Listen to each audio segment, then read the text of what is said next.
Right. Because somebody's going to need to hear your type of preaching. Yeah. You know, when you're preaching, somebody's going to need to hear something else, you know. So Sure. I never like to think of it, but sometimes I feel like I'm like a harsh preacher. No, that's good. But That's but how they not- were in the Bible. Yeah. Like Paul didn't bite his Yeah. tongue, like, you know. Yeah. So you And gotta that's have and those that's- preachers. That's how I am, you know. Yeah. And I'm just I tell the truth. That's just how I am. You know, I can't. And there's nothing wrong with. Sometimes I guess mine is more of like just saying it bluntly. Yes. You know, but other pastors, you know, they kind of Can't sugarcoat You know, it. they You can't. not sugarcoating it, but they'll kind of like, you know, Beat around the bush. beat No. around the bush about it, you know. But no, you got to be bold and say what you're gonna say, Yes, sir. Yeah. and stand on it. So- you know? Right. My form of preaching is through the short films. You know, all the short films I put out, those are sermons that I had.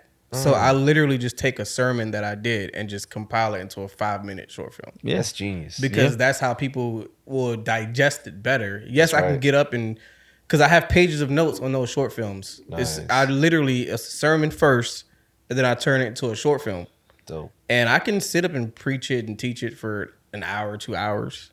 But it's like, okay, but if I put it in a short film, you would digest it better. That's right. So that was the revelation because I was working a job that I hated because my story is I came from making a lot of money.